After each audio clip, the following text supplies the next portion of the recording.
thank you for being here and for giving us this great workshop. And now I'd like to ask you several questions about this whole process. First of all, I know you're a CEO of Emotional Intelligence Academy. And we've been talking a lot about emotions, about emotional intelligence, and I think this is kind of thing that's not really known among several specialists, among people. What is emotional intelligence? What is so special about it, so valuable about it? Why are we digging into it? Okay. Research is showing us that emotional intelligence makes quite a difference on especially leaders who are working in organisations. So Daniel Goleman has published this work widely, and they found from multiple studies that the difference between excellence and just average in leadership correlates with those who have an high level of emotional intelligence. And emotional intelligence is described in many ways by different theories, but in simple terms, it's your ability to be aware of your own emotions and how to manage those. For my ability then to be aware of what you're feeling and how I can interact with you. And at a third level, it's being aware of the environment and the context of any interaction. So it's almost like taking a third position too. So it's me and management, you and how I interact, and three, the effect of the context on the interaction.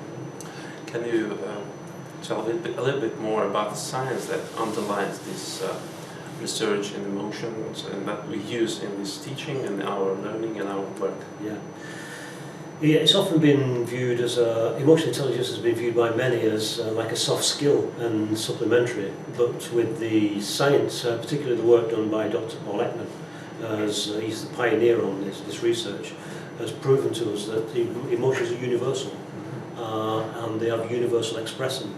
So whether you're from the East or the West, the way we express emotions, we've evolved to show them and see them in the same way. So having the science that sits underneath this makes it far more reliable. So the emotional intelligence is not just used for relationships, it can also be used in forensic contexts. So whether it's just a personal relationship, or it's a client with a therapist, or whether it's an interview, if you can use this science to know what people are thinking and feeling from things other than the words, then you can give a better service. Great. You said that the emotions are universal for us, right? And the expressions are universal. Can you name a couple more key points of this research which we used? This is about the universality of the emotions. Yeah. What else? Well, initially, Dr. Ekman, who made this finding, used to believe, like the anthropologists, Margaret Mead was one of them, used to believe that they were socially learned and culturally variable.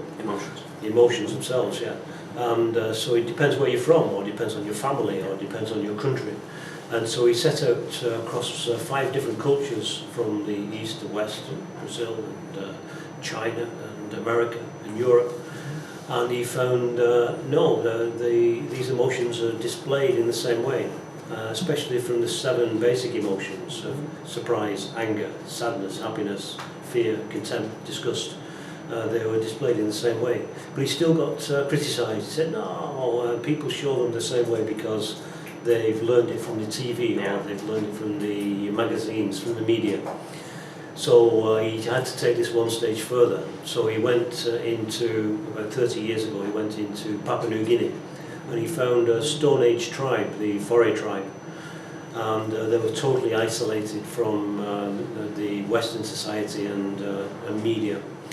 And when he went into that culture, he found out that when they felt disgusted, they showed the same disgust.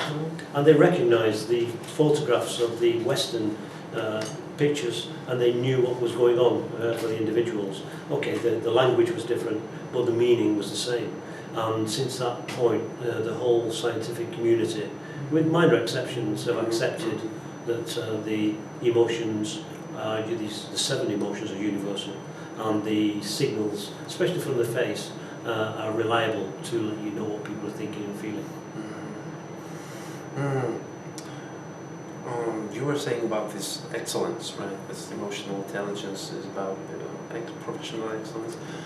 What do you think? What are the core skills of developing excellence in our emotional life and our emotional intelligence? Yeah. What do you teach? Well, first and foremost, it's making sure you can stabilize your own platform. Are you aware of your own emotions?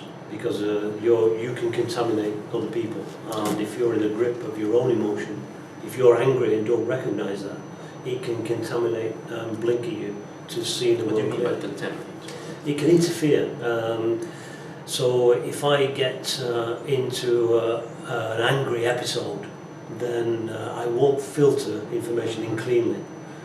So I can get immersed and engaged in an emotion. And if I don't recognize I'm in that emotion, it could be destructive for clients or relationships. So we need to stabilize this. Yeah, so stabilize.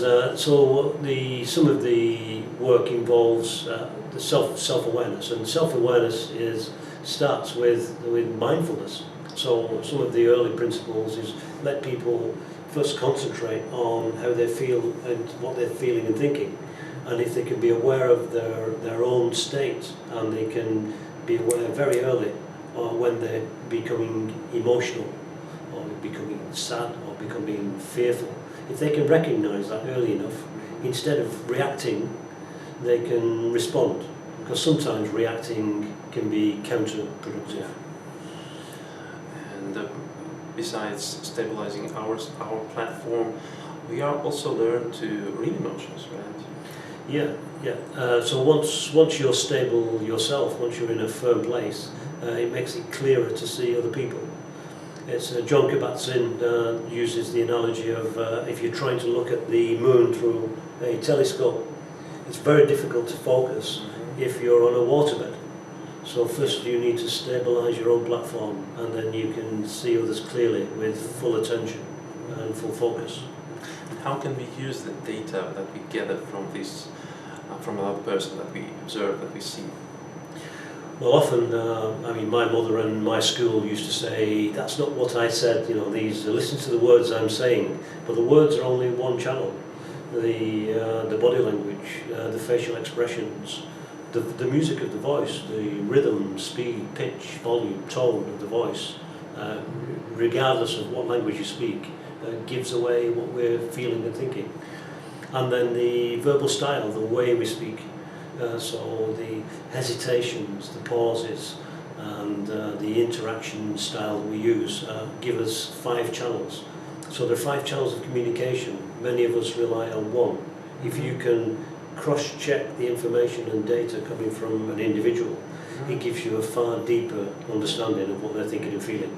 Because you can't see the brain, but you can see behaviour. So if you can analyse the whole person and give them your full attention, you can understand them at a much more deeper level. It's like an iceberg. Yeah. The words are just the tip, but the feeling and thinking and values are underneath. And you can get into those if you and you only need eyes and ears if you listen. Being able to read this kind of information in person, does that bring any dangers for us, like for professionals? Oh my goodness, yes. Well, just think about your family. Your friends. If I'm working as a professional and I need to use these skills to give my clients a better service, then that's a good thing.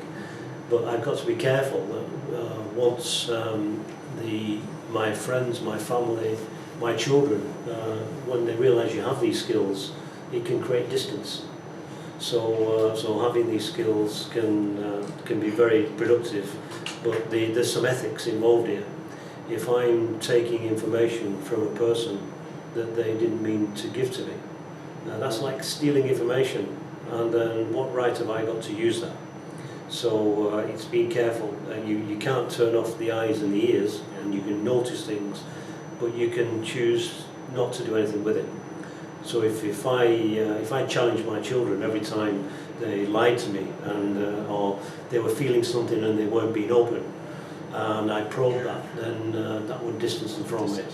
And so that's the danger in terms of overuse. So it's used, as long as it's used ethically and professionally. I think this can be an extra tool for a therapist or for anyone in the caring professions or forensic professions. That may be a bit complicated question. In short, what do you think? What is the mind frame of a person who's dealing with emotional processes, whose work is related to reading people, and what is our main attitudes that develop during time? That's a good question, because one of the first things we have to do with our students is change the mindset from, instead of judging, because with judgment comes bias. So instead of judging, just stay curious.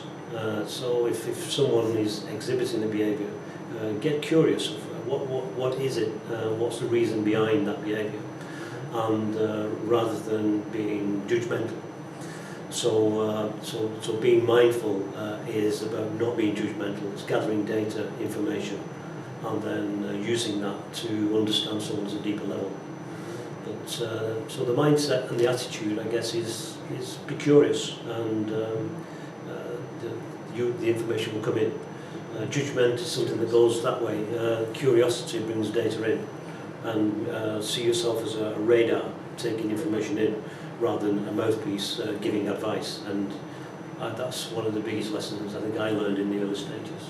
Great. Maybe the last question I was thinking, what do you think how this whole science and practice of it changes us, people who do this in our life? Well, what the people we've trained tell us often, they come back to us with feedback, and they said, wow, one of the biggest pieces of feedback I get now from my husband or my boyfriend or my partner or my friends is you're a better listener.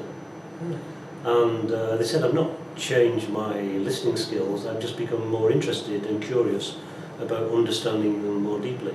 So I think the best compliment you can show someone is to give them your full attention.